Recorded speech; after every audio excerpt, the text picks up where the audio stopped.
नमस्कार साथियों। बात बहुत ख़ास है। 2008 12वीं का रिज़ल्ट आपको याद होगा। पूरा बाई 17 साल के बाद फिर से वो केस खुला है और आरोपियों को 5-5 साल की सज़ा हुई है। बात बहुत गंभीर है। बात इसलिए गंभीर है क्योंकि ये जो है वो हर व्यक्ति के जीवन को प्रभावित करता है।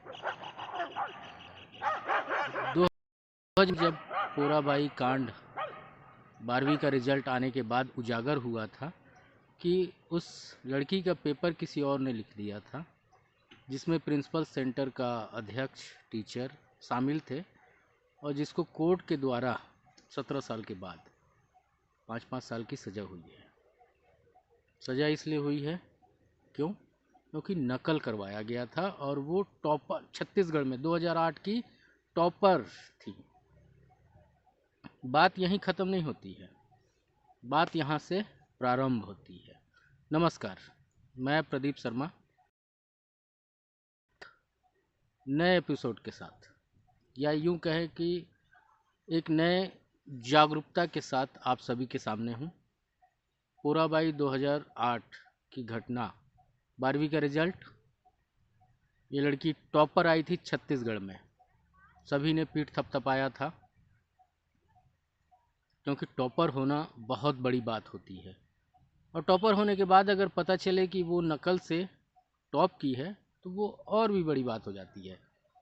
और न्यायालय के द्वारा अपील किया गया शिक्षा विभाग के द्वारा तो पता चला कि किसी और ने उसका पेपर लिखा था, जिसमें प्रिंसिपल सेंटर का अध्यक्ष, टीचर, अन्य लोग, कुल 4 लोग शामिल थे इसमें। और इसको 17 साल के बाद न्यायालय ने, माननीय न्यायालय के द्वारा 5-5 साल की सज़ा सुनाई गई है। बहुत अच्छी बात है, होना भी चाहिए। लेकिन क्या आपने कभी सोचा है कि हमारे छत्तीसगढ़ के स्कूलों में, विभागों में, कोई भी विभाग हो, सभी विभाग में पूराबाई जैसे मौजूद हैं। सब कोई टॉपर है, कोई बुद्धि ज्ञानी है, लेकिन होता क्या है, कभी आप उसको आवेदन दे दीजिए लिखने के लिए तो आवेदन लिख नहीं पाते हैं। प्रधानमंत्री का नाम बताइए, वो लिख नहीं पाएंगे। शिक्षा मंत्री कौन है आपका, वो नहीं बता पाएंगे। राष्ट्रपति का नाम सही से ले नहीं पाते हैं। लेकिन वो क्या है, विभागों में काम करते हैं।